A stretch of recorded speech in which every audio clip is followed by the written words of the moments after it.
বোঝা যায়, দাড়ি কামাইলেও বোঝা যাবে। কে জানি বলতেছিল দাড়ি রাখা কি সুন্নত, ফরজ। দাড়ি রাখা কিন্তু জান বাঁচানো কি? আল্লাহ পাক বলছেন, আমি যে বিধান নাযিল করেছি এই বিধান অনুযায়ী যারা বিচার ফয়সালা করে না তারা জালেম, তারা কাফের, তারা ফাসিক। তারা জালেম, তারা কাফের, তারা কি ফাসিক। তিনটা কথা আল্লাহ পাক বলছে। তার মানে বুঝা গেছে আল্লাহর দেয়া বিচারের বাহিরে যাওয়ার কোনো সুযোগ নেই। রাসূল করিম সাল্লাল্লাহু আলাইহি ওয়াসাল্লামের ব্যাপারে আল্লাহ পাক বলছেন, হাবিব, তারা যতক্ষণ পর্যন্ত আপনাকে বিচারক হিসাবে মানতে না পারবে ততক্ষণ পর্যন্ত তারা মুমিন হতে পারবে না। আপনি এই কথা চিন্তা করেন তো, যতক্ষণ পর্যন্ত আপনাকে তারা বিচারক হিসাবে মানতে না পারবে ততক্ষণ পর্যন্ত তারা মুমিন হতে পারবে না। কেন বলেন? তার কারণ ন্যায় বিচার, ইনসাফ ইসলাম ছাড়া প্রতিষ্ঠা করা যায় না, যায় না। যেখানে ইসলাম এবং ন্যায় বিচার থাকে না, ভালো মানুষের অপরাধী হয়। আর যেখানে ইসলাম থাকে, ন্যায় বিচার থাকে, সেখানে অপরাধীরা শাস্তি পায়। আপনারা কি কথা বুঝতেছেন? যেখানে ন্যায় বিচার থাকবে সেখানে অপরাধীরা শাস্তি পাবে, অপরাধীরাই আসামি হবে, অপরাধীর বিরুদ্ধে মামলা হবে। আর যেখানে ন্যায় বিচার থাকবে না, দলীয়করণ, আত্মীয়করণ দিয়ে ভর্তি থাকবে, নিরপরাধ মানুষ, তাহাজ্জুদ গুজারি মানুষ, আলেম, ওলামা, পীর, মাশায়েখ, বুজুর্গ, ভালো মানুষ দিয়া জেলখানাকে ভর্তি করে দেওয়া।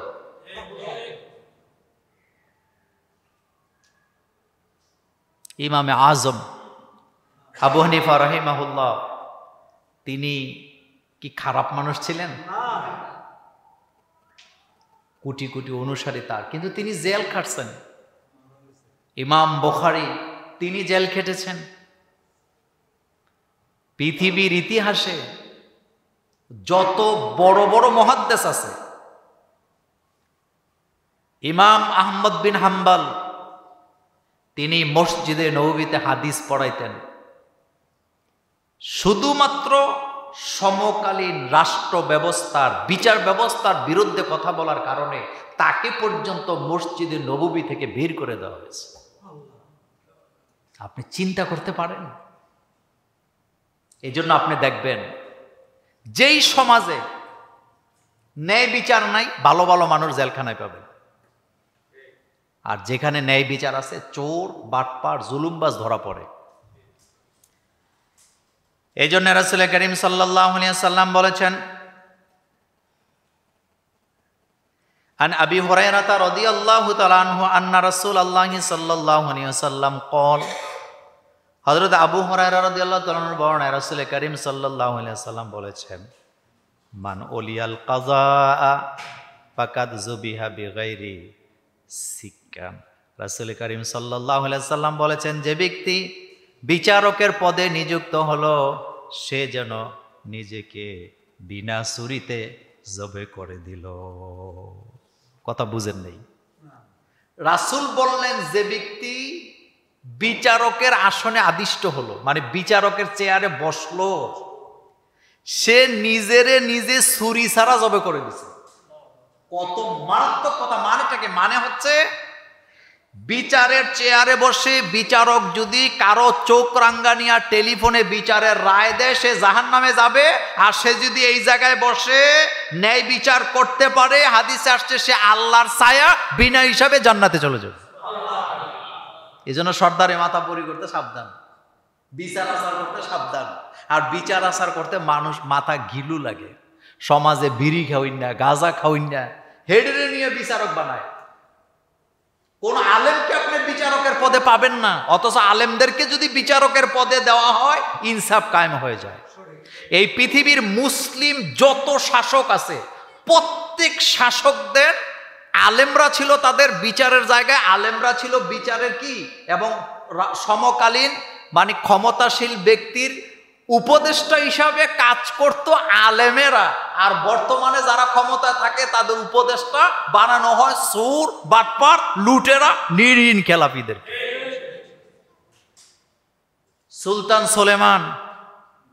সুলতান সুলেমান নাম শুনছেন? ইউরোপ সহ এশিয়া সহ অর্ধেকের চেয়ে বেশি পৃথিবী সে শাসন করছে। কিন্তু আপনি কি জানেন তার প্রধান উপদেষ্টা ছিল একজন আলেম, হাফেজ। আওরঙ্গজেবের নাম আপনারা শুনছেন না? তার আমলে জিনিসপত্রের দাম কম ছিল না বেশি ছিল? এই পৃথিবীতে তখনকার সময় ভারতবর্ষের অর্থনীতি ছিল সবচেয়ে উপরে। ইউরোপ থেকে লোকেরা দলে দলে এখানে আসতো ব্যবসা করার জন্য, কিন্তু সে ছিল একজন কোরআনে হাফেজ, সে ছিল একজন বড় মাপের আলেম। সুতরাং বোঝা যায় আলেম ওলামাদেরকে দিয়ে যতক্ষণ পর্যন্ত আপনি চতুর্পাশটা সাজাতে না পারবেন, শান্তি কায়েম করা সম্ভব হবে না। কারণ তাদের কাছে আছে আল্লাহ পাকের কিতাবের জ্ঞান। আল্লাহর দেয়া কিতাবের জ্ঞান ছাড়া ন্যায় বিচার করা যায়। আরেকটা কথা বলি, ন্যায় বিচার করতে হলে মাথার মধ্যে কিছু গিলু টিলু থাকা লাগে। আপনি জানেন না, কথা বললে অনেক সমস্যা। আমাদের দেশে যারা বিচার আচার করে, আপনি যায়া দেখেন বিচারে সকল আইনের ব্যাপারে তাদের কোনো জ্ঞান নাই। যদি থাকতো, আপনি যখন বিচারের চেয়ারে বসবেন, যিনি মামলা দায়ের করবেন তার কথা আপনি শুনবেন যতক্ষণ, যার বিরুদ্ধে মামলা দায়ের করছে তার কথাও শুনবেন কি? কিন্তু আমাদের দেশে আসামিরে কোনো কথাই কইতে দেওয়া, তোর কোনো কথাই নেই, যা কথা বানাইয়া বোনাইয়া লিখে মিখে বলে বলে মামলা চলতেছে 14 বছর যাবত আসামিরে কিছু জিগায় না। যেদিন রায় দিবে, রায় লেখা টিকে আইন না, এরপরে আসামিরে কয় তোমার কি কিছু বলার আছে? এটা কি বিচার না তামসা? তামাশা। আমি আপনাকে গ্যারান্টি দিচ্ছি, আমি লিখিত দিতে পারবো আপনাকে, আপনি যদি রাষ্ট্রের ন্যায় বিচার কায়েম করতে পারেন, একজন আসামির কাঠগড়ায় আপনি কখনো কোনো আলেমকে পাবেন না।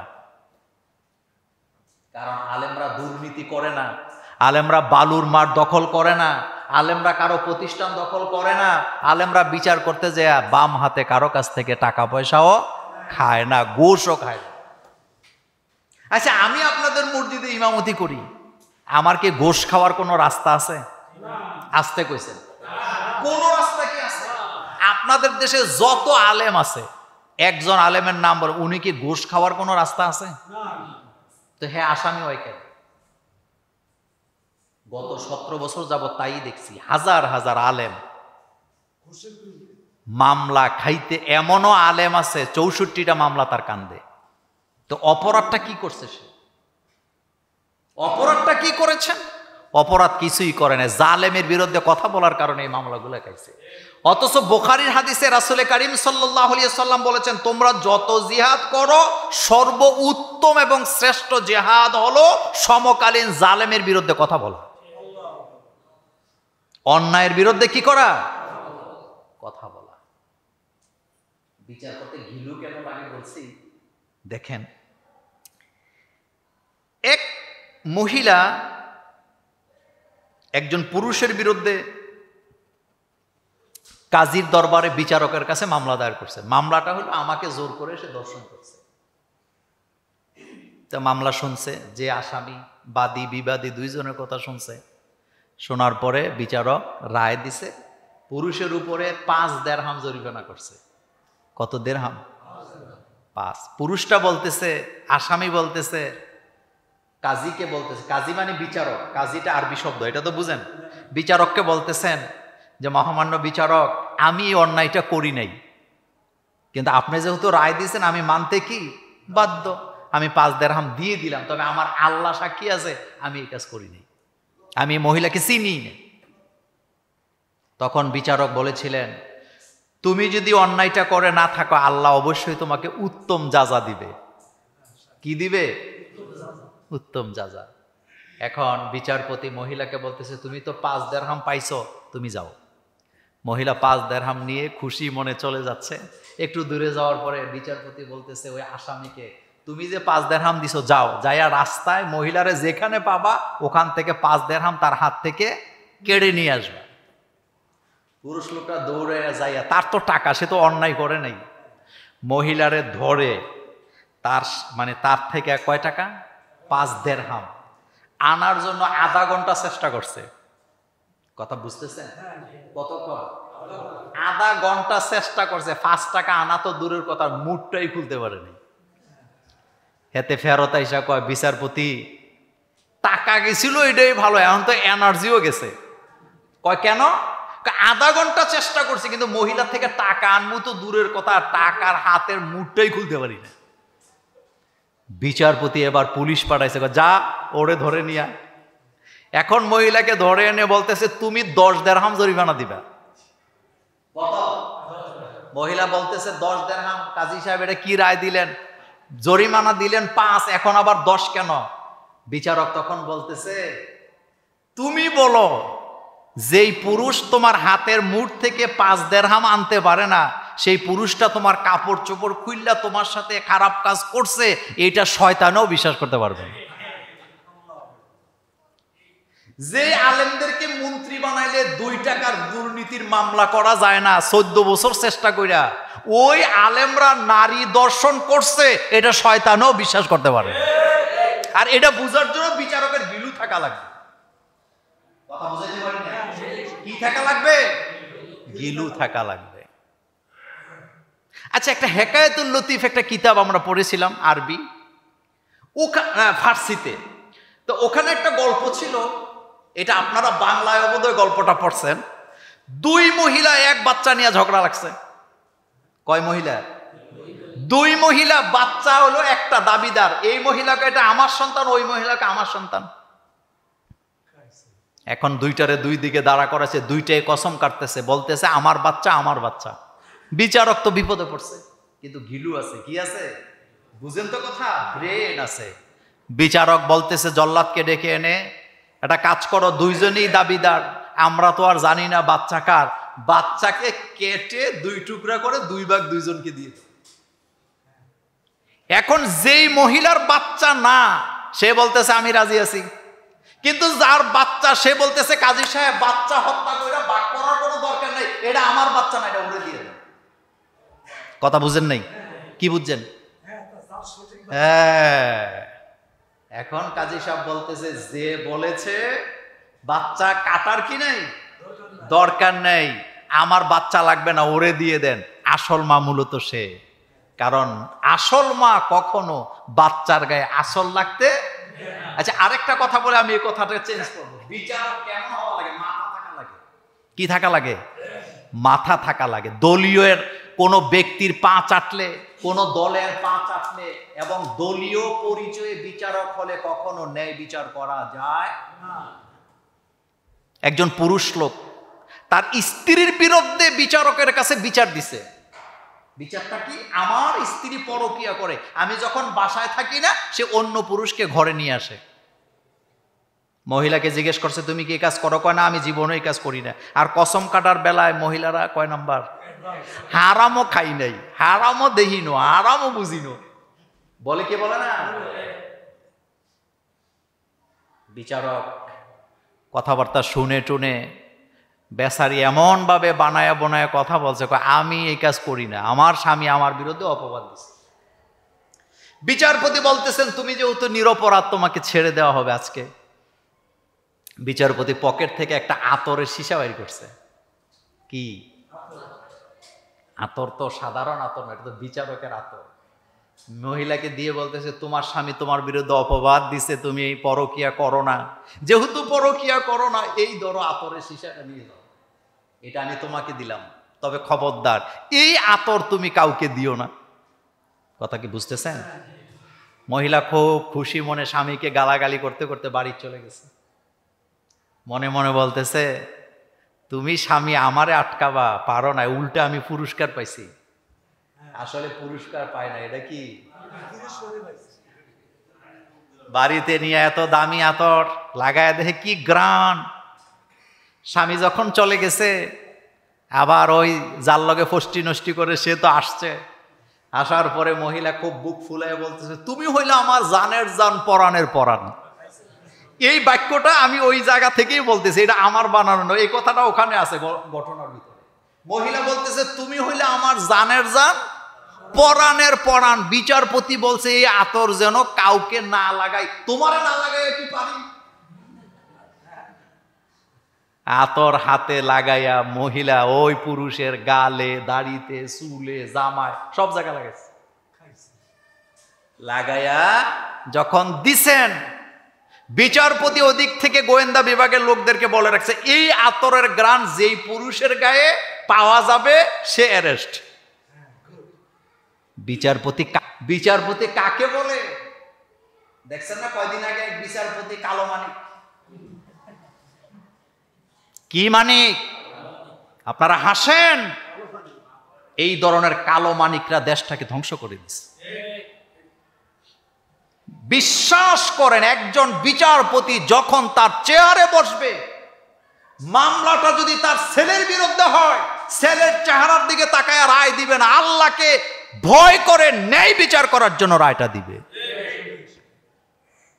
একজন সাক্ষী যখন কাঠগড়ায় সাক্ষী দিতে যায়, আল্লাহ কোরআনে বলছে তুমি যদি সাক্ষী দিতে যায় দেখো তুমি সাক্ষী দিতে আসছো তোমার ছেলের বিরুদ্ধে, তোমার মেয়ের বিরুদ্ধে, তোমার ভাইয়ের বিরুদ্ধে, বোনের বিরুদ্ধে, চাচার বিরুদ্ধে, রক্তের সম্পর্ক কোনো ব্যক্তির বিরুদ্ধে সাক্ষী যদি দিতে যাও, খবর দাও রক্তের সম্পর্কের দিকে তাকাবা না, আকাশের দিকে তাকাইয়া সত্য সাক্ষী দিয়ে সেখান থেকে আসবা।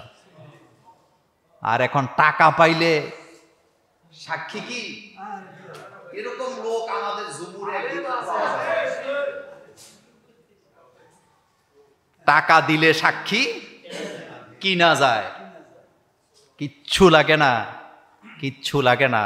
কিন্তু আল্লাহ পাক বলছেন খবরদার, সাক্ষীটা দিতে যায় যদি দেখো সাক্ষীটা তোমার ছেলের বিরুদ্ধেও যায়, তবুও তুমি কি করবা? সত্য কথাটাই কি বলবা।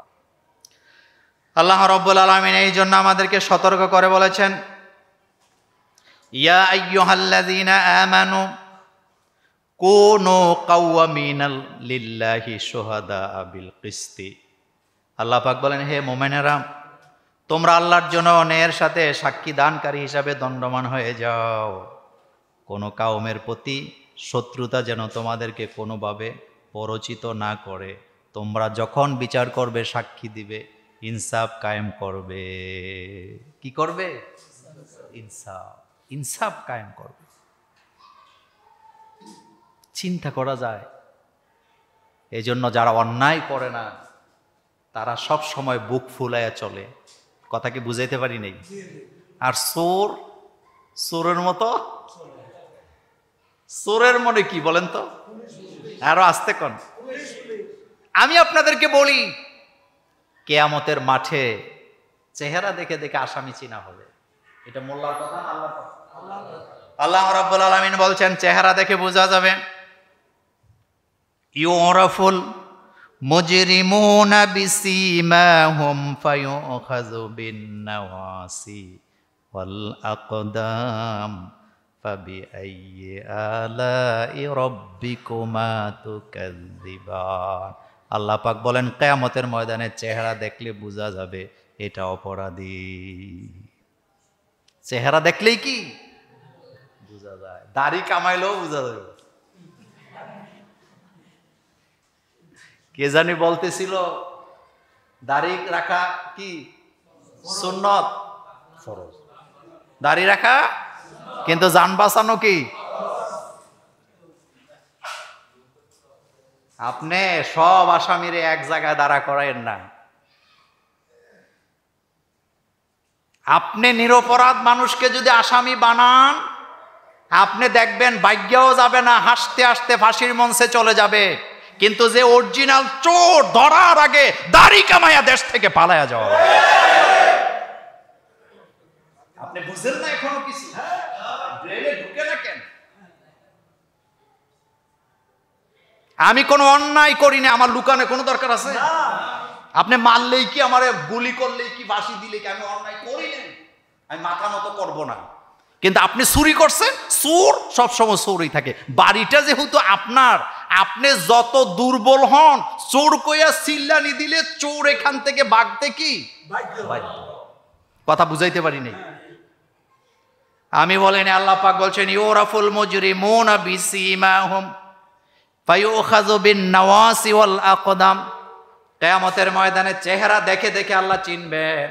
অপরাধীদের চেহারা দেখলে বোঝা যাবে তারা অপরাধী, তবে তাদেরকে তোমরা এমনি এমনি পাবা না। আল্লাহ পাক বললেন প্রত্যেক অপরাধীকে আমি কিয়ামতের ময়দানে ডান্ডা বেরি পরায়া দেব। আলেমকে আপনি বছরের পর বছর ডান্ডা বেরি পড়াইছেন বিনা অপরাধে, সুদ খায় নাই, ঘুষ খায় নাই, দুর্নীতি করে নাই, কারো গায়ে আঘাত করে নাই, কারো সম্পদ লুণ্ঠন করে নাই, সাদাবাজি করে নাই, টেন্ডারবাজি করে নাই, এরপরও আপনি ডান্ডা বেরি পড়াইছেন। কিয়ামতের ময়দানে আল্লাহ আপনাকে ডান্ডা বেরি পড়াইছেন। আলেমরা কারো শত্রু না, আলেমরা সবাইকে সতর্ক করে না। আমরা হইলাম সতর্ককারী। আমরা কি সতর্ক করছি কত যে জালেমের পরিণতি খুব ভয়াবহ হয়। আল্লাহ ছাড় দেন, কিন্তু ইন্না বাদশা রব্বিকা, আমি বাহাবা নিচ্ছি না, আপনি এখান থেকে শিক্ষা গ্রহণ করেন। যার কলমের তৈরি করা আইন দিয়া হাজার হাজার মানুষের হাতে পায়ে ডান্ডা বেরি পড়ানো হয়েছে, তার পক্ষে আইনজীবী একজনও দাঁড়াতে সাহস করে নাই। তা আপনি শিক্ষা নেন, আপনি বৎসনা দেওয়ার করো, এইগুলি তুমি করো না, তুমি অপরাধীদেরকে দেখে দেখে শিক্ষা গ্রহণ করো। আল্লাহ রাব্বুল আলামিন বলছেন ওয়াতারাল মুজরিমিনা ইয়াওমাইযিম মুকাররানিনা ফিল আসফাদ। কিয়ামতের ময়দানে তোমরা দেখতে পাবা অপরাধীদেরকে আমি ডান্ডা বেরি পড়ায়া, শিকল পড়ায়া তোমাদের সামনে হাজির করে দেব। কিয়ামতের ময়দানে কোটি কোটি মানুষের সামনে যারা শিকল পড়া অবস্থায় থাকবে তাদের ইজ্জত থাকার কথা না। আহারে, কতটা ভয়ানক হবে তাদের চেহারা, কতটা ভয়ানক আপনি চিন্তা করেন তো। আল্লাহ পাক বলছেন মুকাররানিনা ফিল আসফাদ, আমি তাদের হাতে পায়ে ডান্ডা বেরি পরায়া রাখবো। আচ্ছা বলেন তো, হাসরের মাঠ থেকে কি ভাগার কোনো সুযোগ আছে? না। তো আল্লাহ ডান্ডা বেরি পরাবে কেন? কিছু কি বুঝতেছেন? ওখান থেকে তো ভেগে যাওয়া যাবে না, ভাগার কোনো সুযোগ, তাহলে আল্লাহ ডান্ডা বেরিটা কেন পরাবেন? ডান্ডা বেরিটা আল্লাহ এই জন্য পরাবেন যাতে আপনারা দেখে দেখে বুঝতে পারেন দুনিয়াতে আমাদের উপরে জুলুম করছিলা, আজকে তোমার বাঁচার কোনো রাস্তা নেই। কিন্তু অপরাধীরা, আমাদের বাংলাদেশে একটা কথা আছে, চোরের মায়ের, আরো জোরে বলেন। আল্লাহ পাক বলেন অপরাধীরা সেদিন বলবে আল্লাহি রব্বিনা মা কুন্না মুশরিকিন, আল্লাহ এই অপরাধগুলি আমরা করি নাই, তোমার ফেরেশতারা আমাদের বিরুদ্ধে বানায়া বানায়া লেখছে। কোরআনে যে আল্লাহ কত কথা বলছে চিন্তা করেন তো। কি বলবে? এগুলা করি নাই, ফেরেশতারা বানায়া বানায়া বলছে। আচ্ছা ফেরেশতারা কি বানায়া বানায়া লিখছে? না। আল্লাহ পাক বলেন এই পরিস্থিতির মোকাবেলা আমি কিভাবে করব শোনো। আলিয়াউমা নাখতিমু আলা আফওয়াহিহিম ওয়া তুকাল্লিমুনা আইদিহিম ওয়া তাশহাদু আরজুলুহুম বিমা কানু ইয়াকসিবুন। আল্লাহ পাক বলেন সেই অপরাধীরা যখন মুখ দিয়া বলবে আমি অপরাধ করি নাই, ফেরেশতারা আমার বিরুদ্ধে ষড়যন্ত্র করছে, আমি তখন বলবো আলিয়াউমা নাখতিম, মুখ বন্ধ, মুখ বন্ধ। প্রত্যেক অপরাধীর জবানকে আল্লাহ তখন বন্ধ করে দেবে। বন্ধ করতে পারবে না বোধহয়। আল্লাহ পাক বলেন আলিয়াউমা নাখতিমু আলা আফওয়াহিহিম, জবান বন্ধ, মুখ বন্ধ কর, কোনো কথা শুনবো না। আপনারা বলবেন তাইলে কথাটা বলবে কি? আল্লাহ পাক বলছেন ওয়া তাশহাদু আরজুলুহুম, কথা বলবে হাতে। সুবহানাল্লাহ ভাইজি। মুখ বন্ধ করবে কে? কথা বলবে কে? হাতে কথা বলবে, পা সাক্ষী দিবে। ওয়া তাশহাদু আরজুলুহুম, হাতে বলবে আল্লাহ আমারে দিয়া পরনারী স্পষ্ট করছে, আমারে দিয়া ঘুষের টাকা আমারে দিয়া গ্রহণ করছে, আমারে দিয়া পরনারীর গায়ে হাত দিছে, আমাকে দিয়া মানুষের গায়ে হাত দিছে, আমাকে দিয়া মানুষকে মেরেছে, আমাকে দিয়া মানুষের উপর অত্যাচার করেছে, আমাকে দিয়া মানুষের জমি জবরদখল করেছে। আর পা বলবে আল্লাহ হাত যা বলেছে সব সত্য। ওতুকাল্লিমুনা আইদিহিম, হাত কথা বলবে, ওয়া তাশহাদু আরজুলুহুম, পাগুলা সাক্ষী দিবে। বেচারা যখন ধরা পড়ে যাবে এখন বলবে অকলু লিজুলুদিহিম লিমা শাহিদতুম আলাইনা, সেদিন বিরক্তি হইয়া বলবে, হাতকে বলবে, পাকে বলবে, চামড়াকে বলবে, কেন আমার বিরুদ্ধে সাক্ষী দিলি? লিমা শাহিদতুম আলাইনা, কেন আমাদের বিরুদ্ধে সাক্ষী দিলি? অথচ তোরে সতেজ রাখার জন্য ভিটামিন ডি খাইছিলাম, দামি দামি সাবান ব্যবহার করেছিলাম, টাওয়াল ব্যবহার করেছিলাম, কেন আমার বিরুদ্ধে সাক্ষী দিলি? তখন হাত পা বলবে, দুনিয়াতে আল্লাহ আমাদেরকে কথা বলার শক্তি দেয় নাই, যার কারণে বলতে পারি নাই। আজকে যখন আল্লাহ সুযোগ দিয়েছে, তোর জীবনের সব অপকর্ম আমরা আল্লাহর দরবারে বলে দেব। এই হাত, এই পা, এই চামড়া আপনার আমার বিরুদ্ধে কিয়ামতের ময়দানে আল্লাহর আদালতে সাক্ষী দিবে। সাক্ষীর কোনো দরকার নাই, আপনার হাত সাক্ষী দিবে। এগুলা মোল্লার কথা না, আল্লাহর কথা। কত ভয়ানক হবে আল্লাহর বিচার। আল্লাহ পাক বলবেন, লিমানিল মুলকুল ইয়াউম, আজকে রাজত্ব কার? কেউ কিচ্ছু বলবে না, ভয়ে সবাই কাঁপতে থাকবে। জবাবটা আল্লাহ দিবেন, আল্লাহ প্রশ্ন করবেন, আল্লাহ জবাব দিবেন। লিল্লাহিল ওয়াহিদিল কাহ্হার, রাজত্ব কার? বলেন, চিল্লায়ে বলেন, আরো আস্তে কোন, কার? আল্লাহ পাকের রাজত্ব তার। গত জুমায় বলেছিলাম, ইজ্জত বেইজ্জত কে করে, কে দেয়? আল্লাহ। দেখেন না নমুনা, দেখেন না নমুনা কি চলতেছে। মানবতার বুলি উড়াইয়েন না। আপনি অপরাধ করছেন, শাস্তি দুনিয়াতেও পাবেন, আখেরাতেরটা তো জমাই রইছে। হাদিসে কুদসি বুখারী মুসলিম থেকে কতবার বলেছিলাম আমরা যে আল্লাহ পাক বলেছেন, অপরাধ দুইটা পাপের শাস্তি আল্লাহ দুনিয়াতে না দিয়া মৃত্যু দেয় না। কয়টা? একটা হলো ক্ষমতার অপব্যবহার করে যারা জনগণের উপরে জুলুম করে, জালেমের শাস্তি দুনিয়াতে না দিয়ে আল্লাহ মৃত্যু দেয় না। আরেকটা হলো রক্তের সম্পর্কের সাথে যারা বেঈমানি করে, দুনিয়াতে শাস্তি না দিয়ে আল্লাহ তাকে মৃত্যু দেয় না। এই চোখ দিয়ে দেখতেছেন, চোখ দিয়ে। কিন্তু আল্লাহ পাক বলছেন, যারা যারা মূর্খ তারা কখনো এগুলি থেকে শিক্ষা গ্রহণ করে না। শিক্ষা গ্রহণ কি করে? আল্লাহ রাব্বুল আলামিন বলছেন, ডান্ডা বেরি পরানো হবে। ইন্না আ'তাদনা লিল কাফিরিনা সালাসিলা ওয়া আগলালা ওয়া সাইরা। আল্লাহ বলেন, নিশ্চয় আমি কাফেরদের জন্য প্রস্তুত করে রেখেছি শিকল, ডান্ডা বেরি এবং আগুন। কয়টা? বলেন কয়টা? প্রথমে কি? শিকল বোধহয় চিনেন না? শিকল দিয়ে কি করে? বান্ধে। শিকল, আল্লাহ পাক বলছেন তিনটা জিনিস বলছেন এখানে, শিকল, ডান্ডা বেরি, আগুন। শিকলও থাকবে, ডান্ডা বেরিও থাকবে, আর কি থাকবে? কত ভয়ানক হবে আল্লাহর আযাব। আল্লাহ পাক বলছেন, ফাযুকু ফালান নাযীদাকুম ইল্লা আযাবা। মজা লাগে? হন, এ কথা আমার না, আল্লাহ। আল্লাহ পাক বলছে ফাযুকু, মজা খাও। তা আযাবের কি মজা হয়? আল্লাহ পাক এখানে তিরস্কার করতেছে, মজা খা, মজা বুঝ। আয়নাগর, কত ভয়ানক এক শব্দ। আপনি চিন্তা করতে পারেন, জীবিত মানুষ 6 বছর 8 বছর চুল কাটতে দেয় না।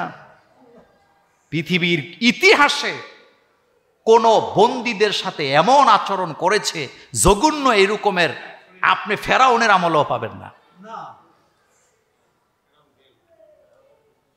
পাবেন না। এগুলি কেন বলি? আপনি যেন শিক্ষা নেন, সতর্ক হন, চিন্তা করতে পারেন বন্দীদের সাথে আচরণটা কি হয়। রাসূল সেই শিক্ষাবোধ আমাদেরকে দেয় নাই। আল্লাহ রাসূল যতগুলো জিহাদের ময়দানে অংশগ্রহণ করলেন, রাসূলের কি শিক্ষা ছিল? রাসূল বলছেন, খবরদার, বাচ্চাদের গায়ে হাত দেওয়া যাবে না, নারীদের গায়ে হাত দেওয়া যাবে না, রাস্তার ফল কাটা যাবে না, রাস্তার গাছ কাটা। ইসলাম কি শিখায় আপনাকে? আল্লাহ রাসূল বললেন, খবরদার, গাছ কাটা যাবে না। জিহাদের ময়দানে যখন তোমরা থাকবা, খবরদার, বুড়া মানুষের গায়ে হাত দেওয়া যাবে না, নারীদের গায়ে হাত দেওয়া যাবে না। আর কি দেখলাম, কি নারী, কি পুরুষ, কি যুবতী, যারা নারীর অধিকার অধিকার কইয়া চিল্লায়, তারা নিজেরা যখন নিজেদের লোক দিয়া নারীদের গায়ে রাস্তায় আঘাত করে, আমরা বুঝতে পারি তারা ফেরাউনের চেয়ে আরো বেশি খারাপ হয়ে গিয়েছে। আরে ফেরাউনও নারীদের সাথে আচরণ করে নাই।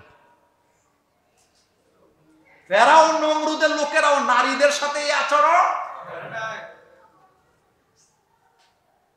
ফেরাউনের লোকেরাও মানুষকে মাইরা লাশ গাড়ির উপর থেকে এভাবে বিভৎসভাবে ঠেলে ফেলে দেয় নাই। আপনি আপনার ছেলেকে নিজেকে এই জায়গায় দাঁড় করান, আপনার ছেলের সাথে মেয়ের সাথে যদি এই ঘটনাটা ঘটতো আপনার কাছে কেমন লাগতো? বিবেক মরে গেছে। বিবেক কি মরে গেছিল? ভয়ানক শাস্তি কার পক্ষ থেকে? এজন্য নতজানু হন আল্লাহর কাছে, দালালি বাদ দেন, লাভ নাই। কেউ আপনি খাওয়াবে না, কারণ খাওয়ায় কে?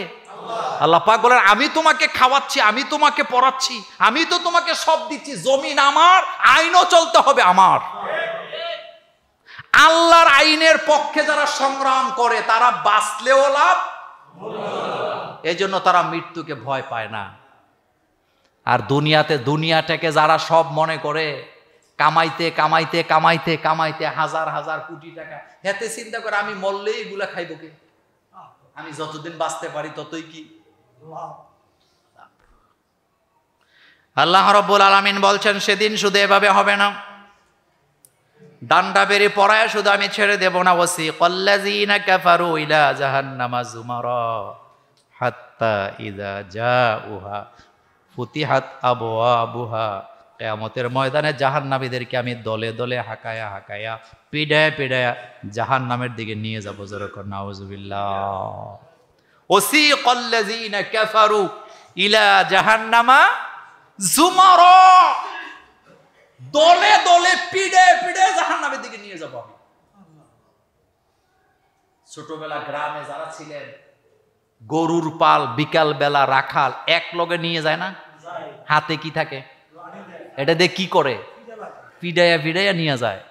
আর আল্লাহ পাক বলছেন আমি জাহান্নামীদেরকে পিডাইয়া পিডাইয়া জাহান্নামের দিকে নিয়ে যাব। কেন নিয়ে যাবে? কারণ তারা জাহান্নামে যেতে চাইবে না। কিন্তু বিপরীতে আবার আল্লাহ পাক বলছেন ওয়াসিকাল্লাযীনা তাকাউ ইলাল জান্নাতি যুমারা, আমি জান্নাতীদেরকেও হাকায়া হাকায়া জান্নাতের দিকে নিয়ে যাব। আপনারা কি সজাগ আছেন? আরো জোরে বলেন। এখানে বললেন আমি জাহান্নামীদেরকে হাকায়া হাকায়া জাহান্নামে নিয়ে যাব, আবার আরেক আয়াতে বললেন আমি জান্নাতীদেরকে হাকায়া হাকায়া জান্নাতের দিকে নিয়ে যাব। তো আপনি বলবেন মোল্লা ভাই দুইটাই তো হাঁকানো, পার্থক্য আছে না নাই? একটা হলো যেতে চাইবে না, পেডায় পেডায় নিয়ে যাবে, আর একটা হলো জান্নাতের ভিতরে যখন তারা ঢুকবে, জান্নাতের ঘাটাবাড়িতে যায় দেখবে এত সুন্দর সুন্দর সবুজ আর লাল গালিচা দিয়া রুমগুলা সাজায় রাখছে, এতে সেখানে বসে যাবে, মনে করবে এটাই জান্নাত। ফেরেশতারা উঠায়া বলবে ও আল্লাহর বান্দা, এটা তো জান্নাত না, এটা তো ঘাটাবাড়ি, উঠো। লোকেরা বলবে আর চাই না, এটাই যথেষ্ট। ফেরেশতারা ধাক্কা দিয়ে বলবে সামনে যা, এর চেয়ে আরো বড় নিয়ামত তোমার জন্য অপেক্ষা করছে। কি করবেন দুনিয়া দিয়া? দুনিয়া ছাড়েন, দুনিয়া ছাড়েন, ততটুকু নিবেন যতটুকু প্রয়োজন, যতটুকু, বেশির কোনো দরকার কি নাই। বেশি যদি চান ইজ্জত নিয়ে মরতে পারবেন না। আমি ব্যক্তিগতভাবে কারো দালালি টালালি করি না, এটা আমার অভ্যাসে নাই, কিন্তু আমি যা দেখি তাই বলি। গতকালকে আমি একটা ব্যক্তির একটা ভিডিও দেখে আমি আশ্চর্য হয়েছি। ওই ব্যক্তিকে নিয়ে উনি আমার উস্তাদও না, সে আমার আদর্শও না, কিন্তু তার এই কথাটা আমার ভালো লাগছে। তিনি বলতেছিলেন যে আমার ট্রাউজার হলো 3টা। কথা বলে না যুবকেরা? কয়টা? ঢাকা ভার্সিটির একজন শিক্ষকের ট্রাউজার মাত্র 3টা। আপনি চিন্তা করতে পারেন তিনি কি বললেন? এই 3টা ট্রাউজারের মধ্যে একটার অবস্থা খুবই খারাপ, বাকি যেটা আছে এক ট্রাউজার 10 দিনের মধ্যে পরছি 7 বার। কয়বার? আর এমনও অফিসার আছে আমাদের হারুন কাকু, একটা কয়বার? আপনি চুপ করে আছেন কেন?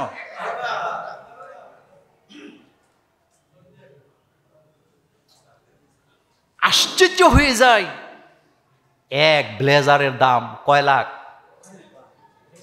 কয় লাখ। আবার বুক ফুলায় আমি তো একটা পড়তেই পারি।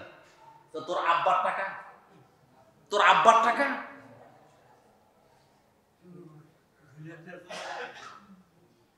এক এক ঘড়ির দাম কত, কই এখন ঘড়ি পইরা মরতে পারবেন না, কারণ হারাম টাকা। কি টাকা? আল্লাহ লাঞ্ছিত অপমানিত করে দুনিয়া থেকে বিদায় করবে। আপনি যে বাড়িতে ঘুমান, হারাম টাকা দিয়ে যদি বাড়িটা করে থাকেন ঘুমাইতে পারবেন, কিন্তু মনে তৃপ্তি নাই, কারণ আপনার মাথায় আছে এটা হারাম টাকা দিয়ে করছেন। আর হালাল টাকা দিয়ে সনের ঘর বানায় শুইয়া দেখেন, ঘুমের ট্যাবলেট লাগবে না, ঘুম আসবে, তৃপ্তি আছে, এটা আমার রক্তের কামাই। হারামে কি নাই? দান্দাবাজিতে কোনো শান্তি নেই। দেখেন না, একদল পাগল হয়ে গেছে খাওয়ানোর লিগে, মোছে তেল দিও না, খবর আছে। একদল গেছে, আরেক দল মোছে তেল দেয়, কয় আইবার সুযোগ। এত সোজা না, কপালে দুর্গতি কি আছে? মানুষ ল্যাংটা করাইয়া ছাড়বে তোমাদেরকে, কারণ মানুষের পিঠ দেয়ালে ঠেকায় দিছ। কষ্টের কথা বলি আজকে, কষ্টের কথা আমি আমার আল্লাহর জাতের কসম করে বলি, একটা শব্দ মিথ্যা বলতেছি না। ফোন আসছে, ইস্টার্ন প্লাজায় বসে আছি, 50,000 টাকা নিয়ে 10 মিনিটের মধ্যে আসেন, নাহলে আপনাকে অ্যারেস্ট করা হবে। আমার মোবাইল কত হাজার, হেতে মনে হয় যেন তার আব্বাই আমার টেহা দিছে। কেন? লিস্ট হয়ে গেছে, ধরা হবে, টাকা না দিলে নাম কাটা হবে। আমাকে ফোন করছে, আমাকে, আমি আমার আল্লাহকে সাক্ষী রেখে বলতেছি। কিন্তু এত সোজা না। আমরা কি কোনো চোর, বাটপার, ডাকাত? জীবনে কাউকে একটা থাপ্পড়ও দেই নাই এই হাত দিয়া, কারো একটা গালিও দেই নাই, কাউকে গালি দেই নাই জীবনে আমি। আমার মনে পড়ে না। আপনি আমার গ্রামে যান, যেই গ্রামে আমার জন্ম, কেউ আপনার কথা বিশ্বাস করবে না, আমি কাউকে একটা গালিও দিই নাই। 50,000 টাকা নিয়ে আইতে, তাও সময় কত? মাত্র 10 মিনিট। মনে করছেন মোল্লা নাজিম সেদিন ভয় পাইছিল? বলছি 1 টাকাও দেব না। বলতেছে আপনার লিস্টে নাম 17 নাম্বারে। আমি কই 17 না, এটা প্রয়োজনে 1-এ আনো, 50 পয়সাও দেব না। কান্দির পাড়ের মোর্চায় আমি মোল্লা নাজিমকে দাঁড়া করায় যদি গুলি করা হয়, আল্লাহর কসম 1টা টাকাও দেব না। কারণ অন্যায়ের কাছে, বেদ্দিনের কাছে, জালেমের কাছে মাথা নত করার প্রশ্নই আসে না। শিয়ালের মতো 1000 বছর বাঁচতে চাই না, সিংহের মতো 1 ঘন্টা বাঁচতে চাই।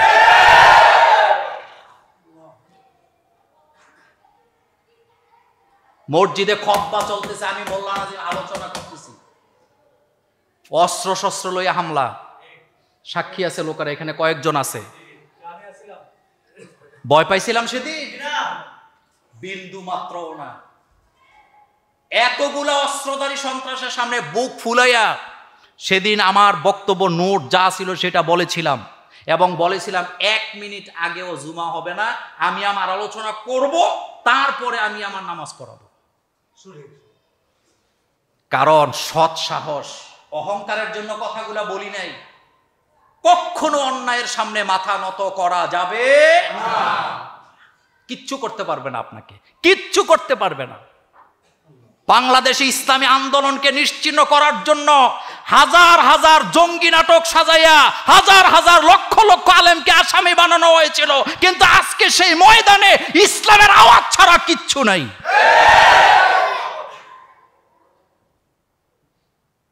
কি বুঝলেন?